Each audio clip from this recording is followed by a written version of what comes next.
Hi everyone, welcome back to another video. तो title से आप लोगों को पता लग गया होगा कि आज की वीडियो भी एक स्टोरी टाइम वीडियो होने वाली है। जो मैंने लास्ट स्टोरी टाइम वीडियो डाली थी उस पे काफ़ी अच्छा रिस्पांस आया और मतलब मेरे जो क्लासमेट्स थे उन्होंने भी मुझे पर्सनली मैसेज किया और अपना एक्सपीरियंस बताया कि उनके साथ क्या क्या हुआ था। उनका एक्सपीरियंस तो मुझे पता भी नहीं था, वो भी मैं शेयर करूँगी बट इस वीडियो में नहीं, क्योंकि वो किसी और स्टोरी से लिंक्ड है, तो वो मैं किसी और स्टोरी में बताऊँगी। और जो पिछली जो पिछली वीडियो थी उसी से रिलेटेड ये वाली स्टोरी टाइम भी होने वाली है। हाँ, तो सबसे पहले हम पिछली वीडियो की बात कर लेते हैं। रिस्पांस काफ़ी अच्छा था, बहुत बहुत ज़्यादा धन्यवाद उस चीज़ के लिए। और एक बच्ची ट्रिगर भी हो गई थी, पता नहीं क्यों, मतलब होगी वो मेरी कोई जूनियर, नाम वाम मुझे उसका दिख नहीं रहा था कमेंट्स में, बट वो काफ़ी ज़्यादा ट्रिगर हो गई थी और उसको काफ़ी ज़्यादा गुस्सा आ रहा था कि ओहो मैं स्कूल को डिफेम कर रही हूँ, ब्ला ब्ला ब्ला। तो पहली बात, अभी तक मैंने स्कूल का नाम भी नहीं लिया है, तो डिफेम कर ना ही मैंने किसी टीचर का नाम लिया है, ना ही किसी स्टूडेंट का नाम लिया है, तो डिफेम होने की तो बात ही नहीं है। बाकी अगर आप ट्रिगर हो रहे हो और आपको गुस्सा आ रहा है तो चोट की दाढ़ी में तिनके वाली बात होगी है ये तो। बाकी अगर आपको इस मुहावरे का मतलब नहीं मालूम है तो दोबारा से पढ़ाई लिखाई शुरू कर देना। जो आज का स्टोरी टाइम है ये भी उसी स्कूल से रिलेटेड है, मतलब उस स्कूल में 1 साल के अंदर अंदर मेरे साथ बहुत कुछ चीज़ें हो चुकी थी, तो बहुत सारी कहानियाँ मेरे पास बताने के लिए। और हाँ, तो पिछले वीडियो में कमेंट भी आया था कि आपको आज तक स्कूल में सबसे बुरी पनिशमेंट क्या मिली है, तो ये वीडियो उसी से रिलेटेड है। देखो मैं बता देती हूँ, अपना बिहेवियर बता देती हूँ मैं सबसे पहले। देखो मैं बहुत बहुत ज़्यादा शैतान बच्ची थी, और मैं एक चीज़ बताना चाहती हूँ कि शैतान होने में और बदतमीज़ होने में दिन रात का फ़र्क होता है, मतलब एक बहुत ही पतली सी लाइन होती है। तो मैं बदतमीज़ कभी भी नहीं थी, इतना तो मुझे अपने ऊपर भी पूरा भरोसा है कि मैं बदतमीज़ कभी भी नहीं थी, पर मैं शैतान बहुत बहुत ज़्यादा शैतान थी मैं, मतलब बहुत ज़्यादा शैतान। मैं खुद एक्सेप्ट करती हूँ, accept accept expect Emotional damage. Accept करती हूँ कि मैं बहुत बहुत ज़्यादा शैतान थी। और हाँ, टीचर्स को उससे होती होगी भाई, दिक्कत होती होगी, किसी भी टीचर को होगी, पर मैं शैतानी चुपके चुपके करती थी। और प्रॉब्लम तब होती थी जब वो चुपके चुपके वाली शैतानी सामने आ जाती थी, ठीक है। हाँ, तो आज तक स्कूल में मुझे जितनी भी पनिशमेंट मिली है, मतलब नर्सरी क्लास से लेकर 10th स्टैंडर्ड तक, मुझे पनिशमेंट से कोई दिक्कत नहीं है, क्योंकि भाई अगर तुम लोग शैतानी करे तो तुम्हें पनिशमेंट तो मिलेगी ही, ठीक है। तो फिर मैं इसी इंटेंशन के साथ शैतानी करती थी कि या तो मैं पकड़ी ना जाऊँ, या अगर मैं पकड़ी जाऊँ तो बेटा पनिशमेंट के लिए तैयार रहो। तो मुझे पनिशमेंट से कोई दिक्कत नहीं थी, क्योंकि यार तुम टीचर को परेशान करे तो तुम्हें पनिशमेंट तो मिलेगी, ये तो बहुत ही ऑब्वियस सी बात थी, ठीक है। तो इस चीज़ से मुझे कोई कोई भी दिक्कत नहीं थी, 0% भी दिक्कत नहीं थी। मुझे तुम थप्पड़ मारो, स्केल से हाथ पे पटाख के मारो, क्लास के बाहर निकाल दो, क्लास के बाहर मुर्गा बना के खड़ा कर दो, हाथ खड़े करके कर दो, कुछ भी कर दो, मुझे किसी चीज़ से फ़र्क नहीं पड़ता था भाई, सच बता रही हूँ। मैं एक ऐसी अनबॉदर्ड चाइल्ड तुम कह सकते हो थी कि मुझे किसी भी चीज़ से बिल्कुल भी फ़र्क नहीं पड़ता था। मुझे बस एक चीज़ से फ़र्क पड़ता था, अगर तुम अपनी ज़ुबान चलाना शुरू कर दो, मतलब तुम मुझे थप्पड़ मार दो मैं सहन कर लूँगी, तुम मुझे कुछ भी कर लो मैं सहन कर लूँगी, पर जब तुम अपने शब्दों के बाण चलाते हो तो सीधा यहाँ चुभते हैं। इसलिए मैं प्रेफ़र करती हूँ एक पनिशमेंट जो जिसमें मतलब थप्पड़ मार लो, कुछ डिटेंशन दे दो, कुछ भी कर लो, पर नहीं, पर तुम बोलो मत, मुझे कुछ मत बोलो, मुझे बहुत बहुत ज़्यादा ख़राब लगता है। मतलब बोलो भी, हाँ ठीक है, डांट लो, पर जो ये पनिशमेंट जिसकी स्टोरी मैं बताने वाली हूँ ये डांटने से भी ज़्यादा अजीब था और बहुत ही अजीब पनिशमेंट थी। तो आप सब लोग मेरी पिछली वीडियो में देख ही चुके होंगे कि 11वीं कक्षा में मुझे मेरा स्कूल बदलना पड़ा था, और 11वीं कक्षा में मैं एक नए स्कूल में गई थी। तो ये पनिशमेंट भी मुझे उस प्यारे प्यारे स्कूल में ही मिली थी, उस प्यारी प्यारी टीचर के द्वारा जो मुझसे कुछ ज़्यादा ही प्यार करती थी। मैं उसकी बिल्कुल फेवरेट चाइल्ड थी, हाँ, तो स्टोरी कुछ ऐसे है कि जब हम लोग शुरू शुरू में स्कूल गए थे, तो ऑफ कोर्स अगर तुम एक नए स्टूडेंट हो तो तुम्हें वहाँ के जो पहले के बच्चे पढ़ रहे हैं तुमको ऑब्वियसली उनके बारे में कुछ पता नहीं होगा, ठीक है। तो वहाँ पे एक सिस्टम था +1 +2 में कि जो क्लास रिप्रेजेंटेटिव्स है उनको इलेक्ट किया जाता था, ठीक है। तो फिर 2 लड़कियाँ, कुछ नाम रख देते हैं उनका इमेजिनरी सा, क्या नाम रखें, रिद्धि सिद्धि। सबसे पहले मेरे मुंह में यही आया, और ये पूरी वीडियो के दौरान याद करने में भी आसान रहेगा, रिद्धि सिद्धि, तो हम उनका नाम रखेंगे रिद्धि सिद्धि, ठीक है। असली नाम मैं किसी के नहीं बता रही हूँ क्योंकि मुझे कोई पंगे नहीं चाहिए, ठीक है। तो हाँ, 2 लड़कियाँ थी रिद्धि सिद्धि। तो जब बारी आई क्लास रिप्रेजेंटेटिव्स चुनने की, और जो बच्चे मतलब उठ रहे थे, क्या बोलेंगे उनको, नाम, कैंडिडेट्स, हाँ, अंग्रेजी, हाँ, तो जो बच्चे कैंडिडेट्स उठ रहे थे इलेक्शन के लिए, तो उनमें से 2 ये रिद्धि सिद्धि भी थे। और हम लोगों को उस टाइम पे ज़्यादा नहीं पता था भाई कौन सा बच्चा कैसा है, किस बच्चे को वोट करे, क्या करे। तो हमें लगा कि सबसे ज़्यादा मस्तीखोर यही बच्चे हैं और सबसे ज़्यादा मज़े हमें यही करा सकते हैं और सबसे ज़्यादा बच्चे भी है ये, तो हम इनको वोट करेंगे। मेरी बुद्धि मारी गई थी पर फिर भी ठीक है, तो मैंने उन्हें वोट कर दिया। बाकी बच्चे उठे थे पर वो इतने ज़्यादा वोकल नहीं थे और वो बहुत ज़्यादा मतलब ऐसे पढ़ाकू टाइप्स बच्चे थे। मैं ऐसी थी मस्ती तो नहीं हो पाएगी इनके साथ, तो इन्हीं को वोट करते हैं। तो मैंने रिद्धि और सिद्धि को वोट डाल दिया। मैंने क्या मतलब हमारे साथ जितने भी पिछले स्कूल से बच्चे आए थे उन्होंने भी रिद्धि सिद्धि को वोट डाला था और मैक्सिमम बच्चों ने रिद्धि सिद्धि को वोट डाला था, ठीक है। तो फिर एट द एंड वो दोनों बन गए क्लास रिप्रेजेंटेटिव्स। तो शुरू में सब ठीक था, नॉर्मल था, ये है वो है। हाँ मैं थी क्लास में शैतानी भी करती थी, बहुत बातें भी करती थी, मस्तीखोर भी थी, ठीक है। तो मुझे डांट पिटती थी तो मुझे उससे ज़्यादा फ़र्क नहीं पड़ता था क्योंकि मेरे को पता था कॉन्सिक्वेंसेस क्या होने वाले हैं इस चीज़ के, ठीक है। तो मैं अपनी मर्ज़ी से कर रही हूँ, तो उस चीज़ का मैं बुरा भी नहीं मानती हूँ आज तक। पर मुझे क्या हुआ, धीरे धीरे जैसे टाइम बीतता गया और मतलब मुझे स्कूल में हो गए 5-6 महीने हो गए, तो वैसे वैसे मुझे धीरे धीरे बच्चों के बारे में पता लगने लग गया कि हाँ कौन सा बच्चा कैसा है, कौन सा बच्चा कैसा है। और ऐसी बात नहीं, मेरे क्लासमेट्स बहुत मस्त थे, बहुत ही ज़्यादा मस्त, कुछ गिने चुनों को छोड़ के, उनमें से रिद्धि सिद्धि भी थे। तो मुझे उन लोगों से ऐसा नहीं है कि मुझे नफ़रत थी, नहीं, अच्छे हैं भाई, सब अच्छे हैं, पर मुझे नफ़रत किसी से नहीं है। नफ़रत बहुत बड़ा वर्ड है, मुझे उनसे नफ़रत नहीं थी। नफ़रत सिर्फ मुझे मेरी प्यारी क्लास टीचर से थी, ठीक है। तो फिर क्या होता है कि मुझे सिर्फ उनकी एक चीज़ से प्रॉब्लम थी। जब अब तो मैं थोड़ा सा रिकैप दे देती हूँ स्कूल का, कि जो क्लास रिप्रेजेंटेटिव्स या क्लास मॉनिटर्स होते हैं वो क्लास में आगे जाते हैं, माइंड करते हैं और डांटेंगे बच्चों को जो बात कर रहा है, ये वो, सो डिसिप्लिन रखने की कोशिश करते हैं क्लास में, ठीक है। बट मुझे एक चीज़ से प्रॉब्लम थी, मुझे इस चीज़ से प्रॉब्लम नहीं थी कि तुम डिसिप्लिन मेंटेन कर रहे हो या हमें डांट रहे हो। मुझे इस चीज़ से प्रॉब्लम थी, मुझे प्रॉब्लम थी कि तुम आगे जाके पहले खूब मस्ती कर लो, चीख चिल्ला लो, हंस लो, मज़े कर लो, गप्पे मार लो, और उसके बाद अगर हम बात करते हुए दिख गए तो फिर हमारी वाट लगा दो। और सिर्फ मैं अपनी बात नहीं कर रही हूँ, और भी बच्चे थे। तो मुझे इस चीज़, एक पर्टिकुलर चीज़ से प्रॉब्लम थी, मुझे उन दोनों इंसानों से प्रॉब्लम नहीं थी, ठीक है, मुझे सिर्फ इस चीज़ से प्रॉब्लम थी। तो फिर हम ये चीज़ उनको बोलते भी थे पर वो चिढ़ जाते थे और फिर मतलब यही सब कुछ बहसबाजी, लड़ाई हो जाती थी, ठीक है। फिर एट द एंड वही होता था कि क्लास टीचर तक बात चली जाएगी। फिर क्लास टीचर तो मुझसे बहुत ज़्यादा प्यार करती ही थी, तो वो मेरी वाट लगाने के लिए बिल्कुल तैयार रहती थी, ठीक है। इस बीच क्या हुआ कि अब हम 2 ही लड़कियां थी आर्ट्स सेक्शन में, जो आपस में दोस्त थे, और मतलब दोस्त एज इन लंच साथ खाने वाले दोस्त। और हमारे बाकी का ग्रुप था सारा का सारा कॉमर्स सेक्शन में, तो हम लंच खाने के लिए जाते थे कॉमर्स सेक्शन में। उस दिन क्या हुआ कि मैं एक्टिंग करने लगी रिद्धि और सिद्धि की, मतलब मैं मिमिक्री करती थी। मुझे पता नहीं क्या भूत था, टीचर्स की मिमिक्री करना, बच्चों की मिमिक्री करना, तो मैं ये सब कुछ करती थी स्कूल में, ठीक है। तो उस दिन मैं उन दोनों की मिमिक्री करने लगी कि क्लास में वो लोग ऐसे करते हैं, आगे जाके हाँ हूँ हंसते हैं, मज़े करते हैं, और उसके बाद हमें बोलते हैं कि चुप हो जाओ, नहीं तो हम ये कर देंगे, नहीं तो हम वो कर देंगे, ठीक है।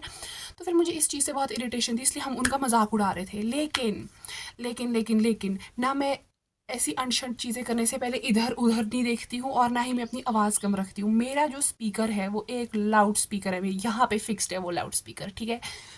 तो सारी दुनिया को पता लग जाता है कि एरिका क्या बोल रही है और एरिका क्या कर रही है, ठीक है। तो वैसे ही हुआ, ना मैंने इधर देखा उस दिन, ना मैंने उधर देखा, और रिद्धि और सिद्धि के दोस्तों में से कुछ दोस्त उस क्लास में उस वक्त मौजूद थे। तो रिद्धि और सिद्धि के दोस्तों ने ये खबर रिद्धि और सिद्धि तक पहुंचा दी। अब रिद्धि और सिद्धि का माथा कटक गया क्योंकि उनको लगा कि हम तो क्लास रिप्रेजेंटेटिव है, ऐसे कैसे हमें बोल दिया, क्योंकि अपनी गलती तो एक्सेप्ट नहीं करेगा सिवाय मेरे, मैं अच्छी हूँ। तो फिर क्या होता है कि उस शाम को मतलब हर शाम हमारे स्कूल में होती थी अटेंडेंस। पता नहीं क्यों हर शाम वो अटेंडेंस लेते थे। उनको ये शक होता था कि बच्चे स्कूल से भाग जाएंगे। कहाँ भागेंगे भाई, और किस लिए भागेंगे, क्या है बाहर की दुनिया में। और फिर अटेंडेंस के टाइम पे जब हमारी क्लास टीचर आई तो फिर उसने बोला Erica and Vanshika Bagga stand up. तो मैं ऐसी थी कि कुछ तो हमारी शैतानी पकड़ी गई है, कुछ तो मैंने किया है, अब मुझे नहीं पता मैंने क्या किया है। एकदम से मैम हमें डांटना शुरू कर देती है कि तुम क्लास की बातें दूसरे क्लास के बच्चों को जाके क्यों बता रहे हो।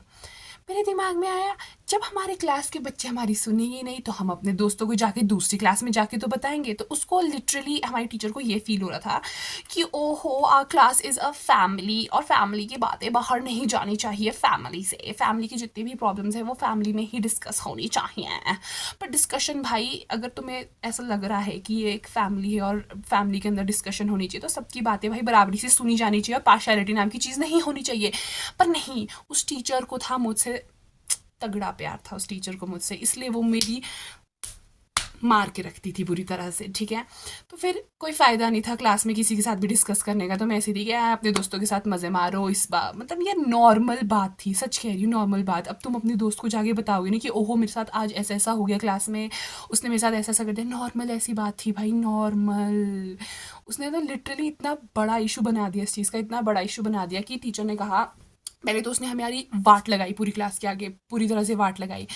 पर फिर मैं भी ऐसी थी कि चलो ठीक है, मुझे मिमिक्री नहीं करनी चाहिए थी, लग गया होगा क्लास रिप्रेजेंटेटिव्स को, बुरा लग गया होगा, ठीक है। और मैंने अपनी गलती भी मानी थी कि हाँ मैं शोर करती हूँ क्लास में। पर फिर अपनी वो अपनी अपनी अब मेरे गले को क्या हो गया सालों को पता लग गया मैं उनको गाली मारी हूँ। उनकी भी तो रिस्पॉन्सिबिलिटी बनती है कि वो अपनी गलती एक्सेप्ट करे यार, कि हाँ हमने ऐसा किया था, जो ये कह रहे हैं वो अपनी गलती माने कि हाँ जो ये कह रहे हैं वो सच है, लेकिन वो अपनी गलती कहाँ मानेंगे भाई। उच्च दर्जे के नेता जो बन चुके थे वो क्लास के। फिर उसके बाद क्या होता है कि हमें डांट डांट पीटी पीटी, मैं ऐसी थी हाँ चलो डांट पिट रहे कोई बात नहीं, यही ख़त्म हो जाएगा, चिल मारूंगी इसके बाद तो मैं जाके स्कूल के बाद तो जाके चिल मारूंगी, सब भूल जाऊंगी। कहाँ, मैम को हम पे प्यार बरसाना था, इसलिए मैम ने क्या किया, मैम ने बोला कि आज से जब तक मैं ना कहूँ तब तक एरिका और वंशिका बग्गा क्लास रिप्रेजेंटेटिव होंगे। बहुत गाली मारे मुझे वो, मेरा गला खराब हो रहा है। पता लग गया उन्हें।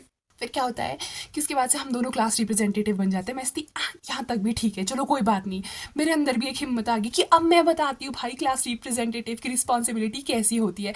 मेरे दिमाग में एक चीज़ थी कि देखो भाई, स्कूल में सबसे शोर करने वाला और शैतान बच्चा अगर क्लास रिप्रेजेंटेटिव बन जाए तो सब कुछ शांति होगा, जो कि मैं थी। तो अगर मैं ही क्लास रिप्रेजेंटेटिव बन जाती तो सब कुछ शांत हो जाता ऑटोमेटिकली। तो मैं बड़ी कॉन्फिडेंट थी कि हाँ ठीक है भाई, बना दो हमें क्लास रिप्रेजेंटेटिव। वंशिका बग्गा को बहुत बुरा लग रहा था, मुझे उसकी शक्ल देख के पता लग रहा था, मोटी मोटी आंखें हो चुकी थी और उसमें बड़े बड़े आंसू भर चुके थे, पर मैं बहुत चिल थी, ठीक है। फिर उसके बाद हमें बना दिया जाता है क्लास रिप्रेजेंटेटिव, तो मुझे थोड़ी थोड़ी शर्म तो आ रही थी, पर मुझे मज़ा भी आ रहा था, ठीक है। फिर उसके अगले दिन क्या होता है कि मैं घर से ही प्लान बना के जाती हूँ कि हाँ मैं ऐसे ऐसे करूँगी, ये करूँगी, ऐसे ऐसे अपनी रिस्पॉन्सिबिलिटीज़ फुलफिल करूँगी, ब्ला ब्ली ब्लू ब्ला। और उनको भी पता लग जाएगा कि हाँ भाई ऐसा होना चाहिए क्लास रिप्रेजेंटेटिव, ये वो। सो सब कुछ नॉर्मल था, नॉर्मल था, नॉर्मल था। लेकिन जैसे ही मैं स्कूल पहुँचती हूँ और मैं उनको कहती हूँ कि शांत हो जाओ, शांत हो जाओ, तो जो रिद्धि सिद्धि थे दोनों और उनका जो ग्रुप था वो एक्सट्रीमली शोर मचाने लग जाते हैं, मतलब रोज़ के मुकाबले कुछ ज़्यादा ही शोर। और वो भी अगर मैं उनके मुंह के आगे जाके भी बोल रही हूँ कि तुम लोग बात करो भाई, पर एटलीस्ट आराम से करो, लेकिन नहीं, फिर वो on top of the voice चिल्लाना होता है ना, वो शुरू कर देते हैं और वो बहुत हबड़ तबड़ करते हैं, ठीक है। फिर भी मैं ऐसी होती हूँ कि कोई बात नहीं, मुझे पता है ये जानबूझ के कर रहे हैं, जानबूझ के कर रहे हैं। तो मतलब मैंने अपने दिमाग में ही बिठा रखा था कि हाँ ये जानबूझ के कर रहे हैं, कोई बात नहीं, कोई बात नहीं, सहन करो, सहन करो, सहन करो। फिर मुझे एक तरफ से ये भी लग रहा था कि हाँ ये मेरा ही कर्म है, मैंने जितनी भी शैतानियाँ की है क्लास में, शायद क्लास रिप्रेजेंटेटिव्स को भी ऐसा ही महसूस होता होगा। तो मुझे थोड़ा थोड़ा बुरा लगने लग गया उनके लिए कि हाँ भाई मेरी गलती है, चलो कोई बात नहीं, अब भुगतो पनिशमेंट, ठीक है। पर फिर मुझे इससे पहले तक कोई प्रॉब्लम थी। मुझे प्रॉब्लम कहाँ होती है कि शाम को क्या होता है, जब अटेंडेंस होती है तो उसके बाद लाइन बनती है स्टूडेंट्स की, और फिर क्लास जो रिप्रेजेंटेटिव्स होते हैं वो सबसे एंड में जाते हैं। तो उस दिन सबसे एंड में मैं निकली थी क्लास से, ठीक है, सब कुछ चेक करके। तो जब मैं क्लास से बाहर निकली तो जो सिद्धि थी उसकी फ्रेंड कॉमर्स सेक्शन में थी एक, वो आई भागते भागते ऊपर से और उसने बोला क्या तुमने आज वैसा ही किया क्लास में जैसा हम लोगों ने प्लान किया था, क्या तुम लोगों ने बहुत शोर मचाया? और फिर सिद्धि कहती है कि हाँ हाँ हमने वैसा ही किया। बस मुझे नफरत तो असलियत में वहाँ से शुरू हुई भाई, वहाँ से शुरू हुई। देखो एक तो तुम क्लास रिप्रेजेंटेटिव जब थे तो तुम्हें अपनी गलती मान लेनी चाहिए थी कि भाई हम मस्ती कर रहे हैं तो हमें दूसरों को भी मस्ती करने देना चाहिए, ना कि हम अकेले अकेले मस्ती कर रहे हैं और दूसरों को बोले चुप रहो चुप रहो। तानाशाही थोड़े ना चल रही है भाई, वैसे तानाशाही चल रही है क्योंकि वो स्कूल डेमोक्रेसी के नाम पे एक बहुत बड़ा धप्पा था। तो वहाँ पे किम जोंग उन का राज था उस वक्त पे, सच कह रही हूँ मैं, मजाक नहीं कर रही हूँ, ठीक है। तो डेमोक्रेसी नाम की तो कोई चीज़ नहीं थी, ऑल्दो हमें पढ़ाई जा रही थी। जब मैंने ये सुना तो मुझे, मैं मजाक नहीं कर रही हूँ, मुझे उस लड़की से नफरत हो गई। नफरत बहुत बड़ा शब्द है पर मुझे हो गई। मैं ऐसी थी कि तुम इस एक्सटेंट तक गिर सकते हो भाई, मतलब you all are Komolikas of the school. तब मुझे असलियत में बुरा लगा। उससे पहले मैं बहुत ही अनबॉदर्ड सी थी, मैं सी थी कोई बात नहीं, पनिशमेंट है, ये वो निकल जाएगी, ढिमका हो जाएगा, फलाना हो जाएगा, काफ़ी मोटिवेटेड सी चाइल्ड थी मैं। पर उसके बाद जो मुझे बुरा लगा है, फिर मेरी आंखों में मोटे मोटे आंसू आए। मैं ऐसी थी कि लोग ऐसे एक दूसरे के साथ कैसे कर सकते हैं भाई। पर फिर उसके बाद बाद पनिशमेंट तो मिलनी ही थी मुझे, मेरे ही कर्म थे वो, फूटे कर्म, पता नहीं, चलो जो भी था। फिर धीरे धीरे धीरे धीरे ऐसे टाइम बीतता गया। रोज़ हमें डांट तो पिटती ही थी, रोज़ हमें टॉन्ट भी पड़ते थे, नो डाउट, ठीक है, पर मुझे आदत हो चुकी थी इनकी। फिर एक दिन क्या होता है कि रिद्धि और सिद्धि का खोपड़ा खिसकता है और वो सोचते हैं कि अब हम क्लास रिप्रेजेंटेटिव तो है नहीं, तो क्यों ना अपने बैजेस हम इन्हें दे दे। तो उन गधों के बच्चों ने अपने बैजेस हमें दे दिया, और हम भी गधे के बच्चे ही हैं भाई, हमने उनसे उनके बैजेस ले लिए चुपचाप, बिना बोले कुछ भी बहस के, क्योंकि हम इतना थक चुके थे रोज़ के इस टॉर्चर से कि हम ऐसे थे कि छोड़ो भाई, जो कर रहे हैं करने दो सबको। फिर हम लोगों ने वो बैजेस ले लिए, पर हमने वो पहने नहीं, क्योंकि ऑब्वियसली हमें भी तो शर्म आ रही थी कि भाई पनिशमेंट मिली है, तुम क्या इसको यहाँ पे ट्रॉफी की तरह टांग के चले हो। मतलब धीरे धीरे दूसरी क्लासेस और जूनियर्स को भी पता लग गया था कि इनकी क्लास में ये सब कुछ हो रहा है, ठीक है। तो फिर थोड़ी थोड़ी शर्म तो आ रही थी, पर चलो सहन तो करना ही था अब हमें। फिर एक दिन मैम देखती है कि रिद्धि और सिद्धि अपने बैजेस क्यों नहीं पहने हुए हैं इन्होंने क्लास रिप्रेजेंटेटिव के। तो फिर मैम ने उनसे पूछा, तो फिर मैम उन्होंने बोला कि हमने अपने बैजेस तो एरिका और वंशिका बग्गा को दे दिए हैं। तो फिर इंस्टेड ऑफ कि मैम उनको उनकी गलती पे डांटे कि भाई तुमने क्यों अपने बैजेस उनको दिए, मैम हम पे चौड़े हो गए भाई, मुझे और वंशिका बग्गा को खड़ा किया, जो डांटा, और हमें बोला शेमलेस पीपल, शेमलेस स्टूडेंट, तुम लोगों को ये भी नहीं है कि तुम उनके बैजेस ले रहे हो, तुमने क्यों उनसे उनके बैजेस लिए। हम मैम को बोल रहे हैं कि मैम उन्होंने हमको अपने बैजेस दिए, हमने उनसे मांगे नहीं है, हमने बस चुपचाप पकड़ लिए। तो मैम ऐसी, तुमने क्यों पकड़े। मुझे नहीं पता उसके घर पे क्या दिक्कत चल रही थी, मुझे नहीं पता उसके घर पे क्या लड़ाइयाँ हो रही थी, पर वो सब कुछ आके भड़ा स्कूल में निकालती थी, स्पेशली हम पे। और ये रोज़ का टॉर्चर हो गया था, मैं मजाक नहीं कर रही हूँ। मतलब हमें रोज़ इतने टॉन्ट पड़ते थे, दूसरी सब्जेक्ट टीचर से भी टॉन्ट पड़ते थे, नो डाउट, ठीक है।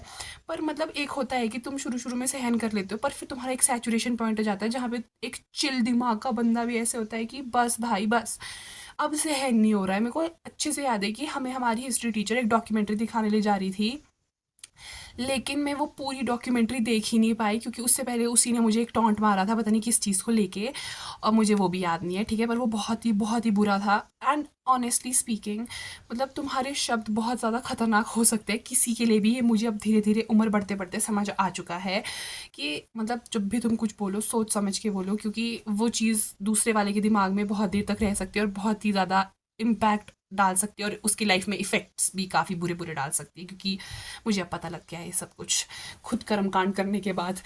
तो फिर वही हुआ कि पूरी डॉक्यूमेंट्री में मैं डॉक्यूमेंट्री देख ही नहीं पाई, मेरा सर झुका हुआ था, आंसू टप टप बहे जा रहे थे, and nobody around me cared about us, nobody, ठीक है। तो मैं और वंशिका बग्गा अकेले ही थे इसमें, ठीक है, और हमारे बेचारे कॉमर्स सेक्शन के दोस्त हमें दिलासा देते रहते थे हर ब्रेक में। फिर कुछ टाइम बाद मैम को लगा कि बस बहुत हो गया है, अब मैं बोर हो चुकी हूँ इस ड्रामे से, क्योंकि इनको डांट से भी फ़र्क नहीं पड़ रही है।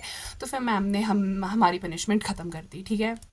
और उसके बाद मैं फिर से वापस से चिल मोड में चली गई। उसके बाद मैं ऐसे थी चिल मारो, मतलब मैं बहुत ही unbothered kind of a person थी स्कूल में, ठीक है। ये थी मेरी सबसे गंदी पनिशमेंट, क्योंकि मैं सच में थप्पड़ वप्पड़ सब सहन कर सकती हूँ, मैं सब कुछ सहन कर सकती हूँ, बस मैं वो बुरे शब्द सहन नहीं कर सकती, क्योंकि वो मेरे दिमाग में बार बार रिप्ले होते रहते हैं, ठीक है, किसी के भी होंगे यार, ठीक है। चलो अब जान लेते हैं कि मेरा व्यू क्या था इस पनिशमेंट को लेकर। देखो पनिशमेंट इंपॉर्टेंट थी, क्योंकि मैं भी शैतान थी, पर इस केस में मैम को कंसिडर करना चाहिए था दोनों पार्टीज़ को कि भाई क्या दिक्कत है, और इतनी बड़ी प्रॉब्लम तो थी भी नहीं कि अगर हमने अपने फ्रेंड्स के साथ जाके शेयर कर ली है।